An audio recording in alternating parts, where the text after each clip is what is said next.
Apple का iPhone दुनिया भर में इस्तेमाल होता है, लेकिन सवाल है कि यह नाम कहां से आया। अनिरुद्धाचार्य महाराज ने इसका भी एक जवाब दिया है, पहले वो आपको सुनाते हैं उनका जवाब। संत हुए हैं हमारे भारत में बड़े दिव्य, नीम करोली वाले बाबा जी। उनके पास एक शिष्य आया अमेरिका का, उसने बोला गुरुजी हम कोई फैक्ट्री डालना चाहते हैं, बताओ क्या उसका नाम हो और क्या। तो महाराज जी के पास वहां एक एप्पल रखा हुआ था, सेब।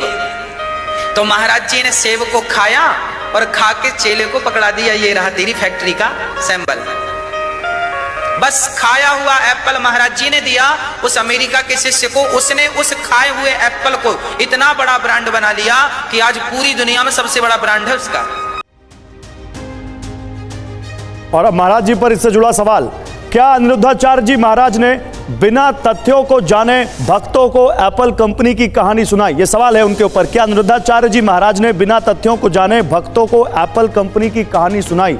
महाराज जी ये आपके मार्ग में कैसे आया, कहां से आपने ये तथ्य जाना कि स्टीव जॉब्स को नीम करोली बाबा ने खाया हुआ एप्पल दिया था? एप्पल बनाने वाले जो मालिक हैं जो भी हैं वो नीम करोली आश्रम आए थे कि नहीं, पहले आप ये बताइए। जी आए थे, मिले थे, उनकी संतों के प्रति बड़ी श्रद्धा थी। किससे मिले थे? नीम करोली वाले बाबा जी से, महाराज जी से नहीं मिले थे। आप सर्च कीजिए, आप स्टडी कीजिए इसको, आपको पता लगेगा कि जब वो परेशान होते थे, जब वो उदास होते थे, जब उनकी कंपनी घाटे में जाती थी तो वो नीम करोली आश्रम जरूर आते थे। नहीं, मैं इस बात से इनकार नहीं कर रहा, मैं आपको एक तथ्य दिखाता हूँ। नीम करोली बाबा के आश्रम स्टीव जॉब्स आए थे, जरा दिखाइए यहाँ पर आए, लेकिन जब वो आए थे तब क्या नीम करोली बाबा थे? क्योंकि भाई तथ्य ये कहते हैं कि नीम करोली बाबा की 1973 में वृंदावन में मृत्यु हो गई थी। अच्छा। और स्टीव जॉब्स 1974 में नीम करोली के दरबार गए थे। तो जब नीम करोली बाबा जिंदा ही नहीं थे अनिरुद्धाचार्य जी, तो उन्होंने मुलाकात कब कर ली और अपना खाया हुआ एप्पल या सेब कब उनको दे दिया? जो मैंने सुना था उस सुनने में ये शायद हो सकता है कि ये गलत हो, पर यह बात तो थी कि वो आते थे और आश्रम में। चलो देखिए, जरूरी नहीं है कि संत हों, संतों का स्थान उनके ना रहने पर भी वो स्थान शक्तियों से परिपूर्ण होता है। और वो वहां आए, बात मायने रखती है कि वो वहां आए।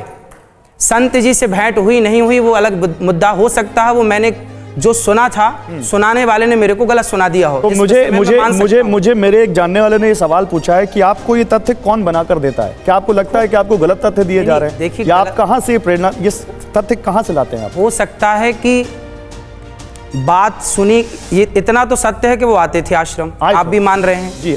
अब इसके बाद वो मिलना हुआ नहीं मिलना हुआ, वो बात किसी ने बताई, हमने सुनी। शायद हमें उद्देश्य ये नहीं था कि उन्होंने एप्पल खा के दिया, उद्देश्य ये था समाज को समझाना ये था कि दुनिया के सबसे बड़े ब्रांड का व्यक्ति, दुनिया का सबसे अमीर व्यक्ति भी संतों के चरणों में आकर बैठ करके संतों से सीख लेता है, तो आप भी अपने बच्चों को संतों के पास भेजा करो।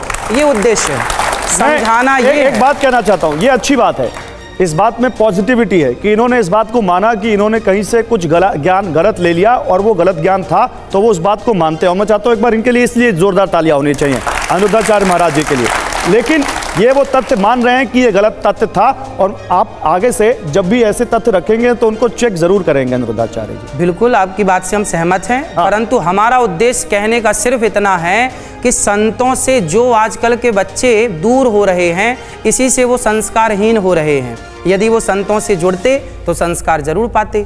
ठीक है, एक आपके सामने एक और यहाँ पर इल्जाम चलेगा, इल्जाम है आपके ऊपर। अच्छा, एक महिला कुछ पूछना चाहती है, एक मिनट, मैं चाहता हूँ उनका नाम जरूर। आप भी कुछ पूछना चाहते हैं? महाराज जी आपकी फैन फॉलोइंग बहुत तगड़ी है, हमारे स्टूडियो में भी लोग लगातार आपसे पूछना चाहते हैं। जी बोलिए।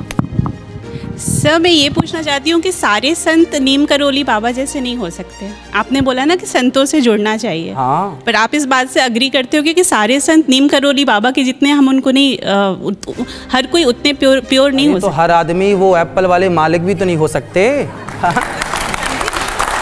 क्या बात है जी, बोलिए क्या कह रहे हैं आप? आगे आइए, बताइए। आचार्य जी से सवाल है, उन्होंने अभी स्वीकार किया, जोर से बोलिए। उन्होंने स्वीकार किया, माइक दे दीजिए। उन्होंने स्वीकार किया कि उन्होंने ये बात कहीं सुनी हुई थी, तो क्या आपको लग नहीं रहा आप आस्था के नाम पे अंधविश्वास को बढ़ावा दे रहे हैं? लाइए। इसमें क्या अंधविश्वास है बेटा? आखिर वो आदमी पहुंचा तो ना आश्रम में, इसमें अंधविश्वास क्या है? हम आपसे कह रहे हैं कि बेटा माँ बाप की सेवा करो, हम कह रहे हैं कि अपने माँ के पाँव दबाया करो, तंबाकू ना खाया करो, सिगरेट ना पिया करो, शराब ना पिया करो, तो क्या ये बताना अंधविश्वास है? और जो खुलेआम गुटखा बेच रहे हैं वो बड़े अच्छे हैं। ठीक है, अब नहीं तर्क वितर्क नहीं, एक मिनट, ये आप क्या बोल रहे हैं, बोलिए। जो आपने बात करी मर्यादा की, जो आप लोगों को चीज़ें बताते हैं उसकी भी कोई मर्यादा होनी चाहिए कि नहीं, कि ऐसा है कि आप कुछ भी बोल दें और लोग, क्योंकि लोग आपको सुनने आते हैं।